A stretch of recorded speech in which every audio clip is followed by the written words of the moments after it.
అమెరికాను కుదిపేసిన సెక్స్ కుంభకోణంలో మరో కీలక మలుపు. ఈ కేసులో బాధితురాలు రాసిన ఓ పుస్తకం ఈ వారంలో విడుదల కానుంది. ఇప్పటికే ఎప్స్టీన్ ఫైల్స్తో ఎంతోమంది పెద్దల పేర్లు వెలుగులోకి వచ్చాయి. తాజాగా విడుదల కానున్న పుస్తకంతో ఇంకెంతమంది చీకటి బాగోతాలు వెలుగులోకి వస్తాయి, ఈ కేసులో ఇంకా ఎన్ని కోణాలు ఉన్నాయి అనే విషయాలు వెలుగు చూడనున్నాయి.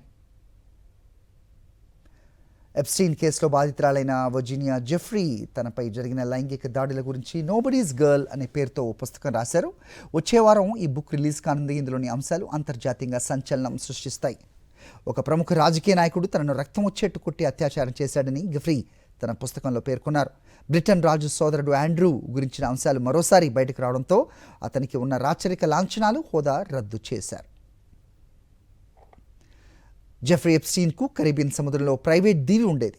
అమెరికా, బ్రిటన్కు చెందిన అనేక మంది టీనేజ్ యువతులను మభ్యపెట్టి అక్కడికి తరలించి అత్యంత ఐశ్వర్యవంతులు, రాజకీయ నాయకులకు ఎరగా వేసేవాడు.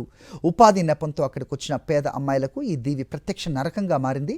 దాదాపు 2 దశాబ్దాల పాటు సాగిన ఈ చీకటి వ్యవహారం 2005లో బయటపడింది. ఎప్స్టైన్ వ్యవహారం వెలుగులోకి రావడంతో అమెరికా అధికారులు అతన్ని జైలుకు తరలించారు. అక్కడే ఎప్స్టీన్ ఆత్మహత్య చేసుకున్నాడు.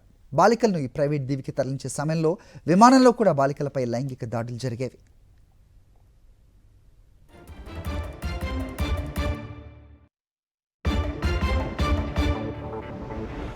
జెఫ్రీ ఎప్స్టీన్ బాధితులు చాలామంది ఉన్నా వర్జీనియా జెఫ్రీ బయటకు వచ్చి అతని అక్రమాలు బయటపెట్టారు. ఈ ఏడాది ఏప్రిల్లో జెఫ్రీ ఆత్మహత్య చేసుకుంది. ఆమె రాసిన పుస్తకంలో అనేక మంది హై ప్రొఫైల్ వ్యక్తుల లైంగిక ఘాతుకాలు ఉన్నట్టుగా తెలుస్తోంది. 41 ఏళ్లకే తనువు చాలించిన జెఫ్రీ పుస్తకం ఎప్పటికీ ఆరని గాయాలను సమాజం ముందు ఆవిష్కరించనుంది.